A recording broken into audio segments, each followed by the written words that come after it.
All right, so yes, you're probably noticing something here that I have leveled up my champions rapidly, very, very quickly. In fact, I have some extra champions here that I've already pushed to level 40 very, very quickly. And these guys used to be like rank 4-star, and we've already got Sun Wukong at rank 6-star already, level 55. So how did I manage to pull this off so quickly? I'm going to talk about that. And one of the key components is, of course, Teodor and Ugo. And if you want these two champions for free right now, follow that link in the description below or scan the QR code on the screen and you'll obtain them for free. And also a bunch of starter resources to make your adventure amazing in Raid Shadow Legends. But yes, let's go over exactly what we did to make sure that we absolutely killed it on the leveling process here. So let's start from the beginning. Always recommend heading into the campaign, of course, focusing in here when you are beginning your journey. It's a requirement, but just forget about all the other noise in the game at first. And yes, you're going to want to focus on getting your stars as well. There's so many good rewards at the beginning of the game, especially if you hit all those stars. But, you know, one thing that I love doing with leveling, let's put this on normal because I'm already hitting, you know, hard difficulty, which is awesome. But one thing that I do love is going in here, for example, and finding a group that is kind of more powerful than me, and then taking my main character that would be, you know, the person that is like the leader, the attacker, the nuker, and he is, of course, Sun Wukong in this case. Now, of course, he's like way overpowered here, but like he would be, let's pretend he would be like level 30 in this case, and we have a bunch of 23s or something like that. The idea is to group him with extremely lower level characters, and that is going to cause them to level up extremely fast when you actually take down these enemies. It's not going to be the same as if you're facing off against like level 1 versus level 1. No, you know, Sun Wukong, he is carrying the entire team against much higher levels than they are, which is going to push their experience a lot further. This is extremely useful when you want to take a multitude of characters and level them up very quickly, perhaps to utilize them as team members in the future, but also you might want to use them as what is known as like food to upgrade and ascend other core champions. You know, that's super important as well. But here's an example, you know, check this out, how much we actually level them up. That is pretty impressive. Now, there's another plot twist to this, of course. You got to consider how much experience is being divided here. Now, if you have 3 champions, that's going to be 33% per champion. That's going to be acquiring 33% experience per champion. But if you have like 2, you have 50% being acquired from one champion and then 50% being acquired for the other. So you can really have a lot of experience in that case. And I actually like doing that when you have a higher level champion here and a lower level champion that you actually want to utilize in battle very quickly. You want them in battle immediately, matched up with a lot of your other higher level champions. You can actually run that in this scenario and level up rapidly, a lot quicker for that particular champion.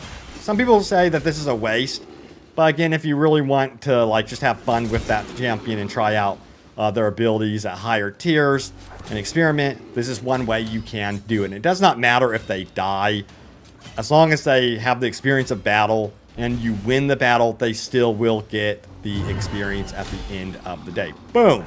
So let's see what happens here once we defeat this group. Look at this. Look at this. We are already at level 10. That is crazy fast. But, you know, back on the stars, you can see here we have 1 out of 3 stars. That's a problem. We want to get the 3 stars. You know, we need that. So, you know, what we could do is kind of think about how we can complete this with 2 or fewer champions. But also at the same time, we might want to level up one of our champions. So, for example, who would be able to survive against level 22 characters here? Well, I think she might be able to, but she'll also level up pretty quickly, not as fast as if we were facing off against level 40s and she was dying or what have you, but it will still be quick with the leveling as long as she can survive this. But you would want to do this type of scenario because you're multitasking, you're leveling up a lower character and you're going for that extra star goal of completing all the stars there, which is super important again for those critical campaign rewards. Absolutely important. All right, and she managed to survive, and guess what? If we go here, let's go to stage selection, we can see that we, got all those stars. So that's one way you can multitask. And hey, look, we can also collect our reward. Nice. And we received a bunch of brews. You can use this same scenario to upgrade your core group of champions that you want to take to clear to like level 60, maybe even to the end game. So you can go in here. Let me give you an example. I would be on hard mode at this point doing this strategy. So I would go in here, look for characters that are pretty much overpowered compared to me. Here's a great group, 59s. There's even 60s that I could face off against. But this group is very powerful because of their artifacts I have on them. They can take on higher leveled groups and even like that are matching their rank or even outranking them in some cases. And one of the reasons is because we have Teodor in here, who's going to be our buffer. We have Ugo, who's going to be our healer.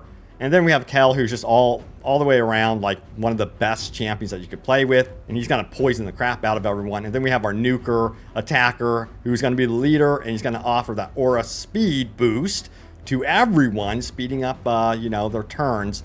And he's going to be our leader going through this. So let's see what happens here. And what I like to do a lot of times, if I want to level these guys up, because leveling takes forever, especially once you get into later levels, at higher ranks. You want to use multi-battle. If you're goofing off around the house or whatever, you're working, you could do 100 battles, what have you.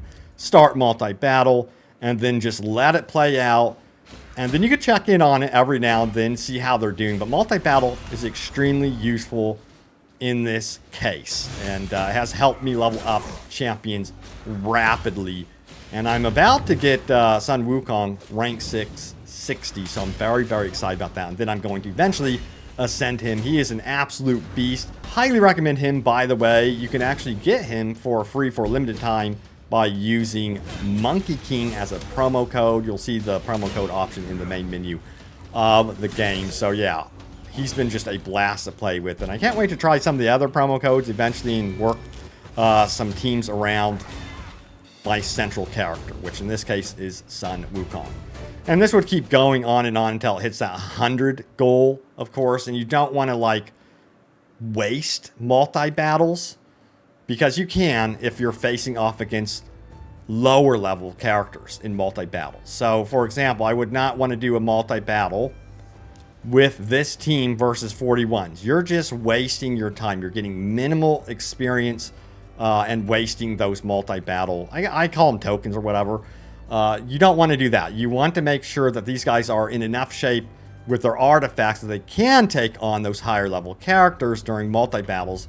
And let's talk about the artifacts that I have here. So what's important is your artifacts really do need to match what your champion is all about. In the case of course, Sun Wukong, he is a legendary attack. Attack being the key word here. Now, I have Divine Offense on him, and you can see we have a bunch of attack bonuses, which really is appealing for him. Even in the 2 artifacts per set, you have more attack bonuses. So yeah, we really got that going big time for him. I believe it's right here, Divine Offense. Look at this. Absolutely incredible. I mean, he's a powerhouse. And then, of course, we have some offensive gauntlets on here, more attack. It's just, constantly all about what he is about, focusing in on that. In the case of, Teodor, he is an epic support. So you'd want stuff that would keep him alive. He is going to be your buffer. If he goes down and he's not buffing everyone on the team, that's going to be problematic big time as you head down the line, even into a boss. If you don't have your buffer guy there to help out, your team just is going to be very, very weak. In his case, I have a lot of life steal stuff on him to keep him going up and running. Let me know if you guys think this is a good combination or not. And then I have some more, I wouldn't call them random stuff. I do have Immortal on here, which is going to give him more HP and heals 3% every turn. Again, keeping him in the battle, making sure he does not go down. Now, we do have Ugo. She is all about heals. So you got your buffer, your heals. You can even have, revives going off as well, which is super important. That's actually Teodor who can revive. But she's going to heal, and she's going to also shield up everyone as well. And these two are going to tag team to keep your core group up and running, which these guys are going to be going on the attack, poisoning, and then nuking the hell out of everything. And then you're going to want to, you know, upgrade all of your skills. As you can see here, yeah, I need to upgrade his skills a lot more. But in the case of Kel, I've upgraded his skills quite a bit. And I have some work to do on these guys big time. As you can see, they're kind of neglected. But it goes to show how powerful they still are with those artifact sets against higher levels. And I can push this even further, having them lower level against higher levels because of what I'm doing with the artifacts, and then ultimately pushing the skills and, yes, the masteries as well. So once you get that down and that concept down of trying to have your goal facing off against higher levels in the campaign at first, then you will really see yourself leveling up rapidly for sure. And a lot of this deals with, you know, of course, making sure that you upgrade your level and, of course, getting through the ranks as well, and your skills and ascending and all that stuff. Ascension is also super important, as you can see right here. So there's a lot to it still, but once you get the hang of it, it's a lot of fun leveling up your characters. Now, another way that you can level up your characters a bit more passively is going into the Guardian Ring, just throwing them in here. I need to utilize this a little bit more. It's still slow going for me here.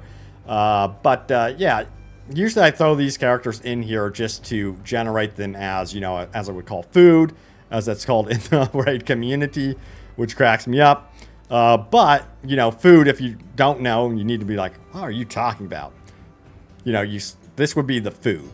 So if you wanted to level up your characters, you need to feed them characters, as you can see here, you know. So that is extremely helpful, getting those characters in the Guardian Ring, leveling them up so that you can have like more food for those characters. Now in the case of like rank 4, you know, you could push the leveling even further if you unlock these ranks here, of course. So the higher the rank, the more stars you have, the more impact they will have for leveling your character that you have in the tavern. So that's also super noteworthy. But hopefully these tips and tricks helped you out a little bit here on your adventure in Raid Shadow Legends. Remember, again, if you're wanting some badass champions, Teodor and Ugo, the best epi support champions in the game, check out that link in the description below, or follow the QR code on the screen, and you'll also obtain a bunch of free starter resources to get your adventure started. This is for new users, or you can create a second account, but check it out. But thank you guys so much for the love and support. Thank you for watching, and I will see you all next time. Take care.